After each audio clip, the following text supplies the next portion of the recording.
Love X revenge. If you fix this engine, I'll give you my entire salary, the man sneered, tossing the keys onto the oil-stained counter. His tailored coat brushed against a rack of wrenches as if the place itself offended him. Laughter rippled from the two men behind him, polished shoes tapping impatiently on the cracked concrete floor. The mechanic didn't laugh. He wiped his hands slowly on a rag that had seen better days and looked up.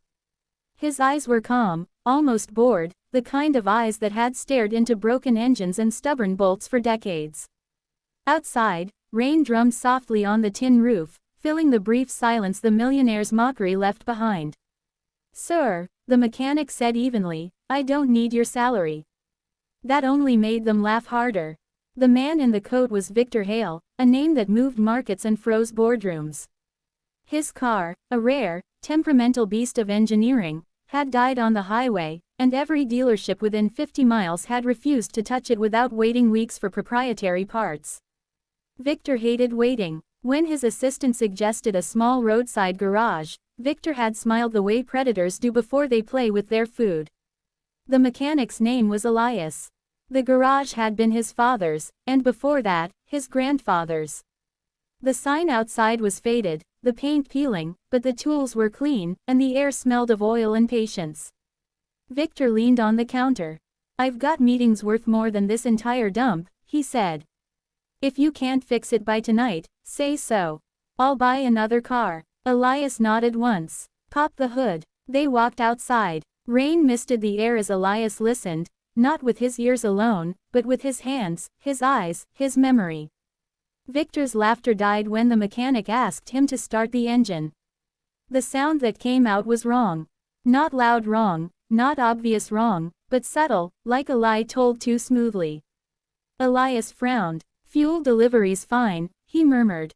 "Electronics are fighting each other."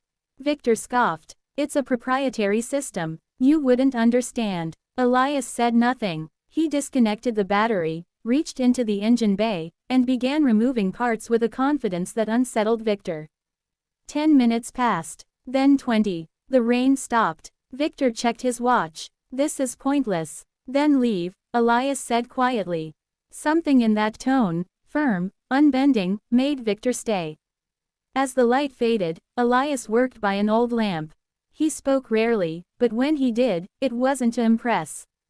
He talked about engines the way some men talk about people, how stress builds in the wrong places, how small failures cascade, how balance matters more than force. Victor found himself listening. "You mocked me," Elias said at last, not looking up. "But you're angry at the machine, not me." Victor bristled. "Don't psychoanalyze me." Elias smiled faintly. "Engines don't lie. People do." When the engine finally roared to life, smooth and deep, the sound filled the night like a confession. Victor froze. His assistant stared. The car idled perfectly, as if it had never betrayed him. "That's impossible," Victor whispered. Elias shut the hood. "Your engineers optimized it for speed, not resilience. I fixed the conflict. It'll run cleaner now." Victor reached for his wallet, then stopped. Pride and disbelief warred on his face.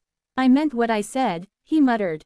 "My salary. Name your account." Elias shook his head. "Keep it." The laughter didn't return this time. Days later, Victor couldn't stop thinking about the garage. About the calm mechanic who hadn't begged, hadn't flinched, hadn't taken the bait. Something gnawed at him, a rare discomfort money couldn't erase. He returned alone. Elias was closing up when Victor arrived. "Why didn't you take it?" Victor asked. "Anyone else would have." Elias locked the door. "Because you tried to buy respect. It doesn't work that way." Victor swallowed. "I could make you rich." "I'm already rich," Elias said, gesturing to the garage, the quiet road, the sky. "I just don't advertise it." The words struck harder than any insult. Over the next weeks, Victor kept coming back. Sometimes with questions about the car. Sometimes with no excuse at all. He learned Elias's story, how a corporate buyout had crushed his father's supplier, how a lawsuit had taken the family house, how promises from powerful men had evaporated the moment ink dried. Revenge flickered in Victor's chest when he heard the names involved. They were rivals, men he despised for different reasons. Why didn't you fight them? Victor asked. I did, Elias replied. I survived. One evening, Victor made a call. Then another. Deals shifted. Contracts vanished. The same corporations that had once laughed at a humble mechanic found themselves audited, blocked, dismantled. Elias noticed the changes without being told. You did this, he said one night. Victor nodded. Not for revenge, he said quickly.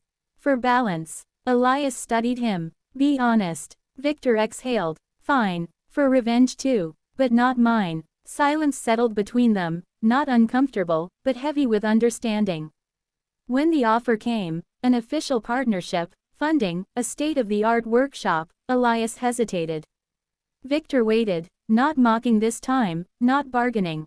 I'll accept, Elias said finally. On one condition. Name it. No mocking. Ever again. Victor smiled, a real one. Deal. The new garage opened months later, still humble in spirit, though sharper in tools. Elias kept his old sign on the wall, paint peeling and proud. Victor visited often, sleeves rolled up, listening more than speaking. The story spread, as stories do. About a millionaire who mocked a mechanic and lost something far more valuable than pride, his illusion of superiority.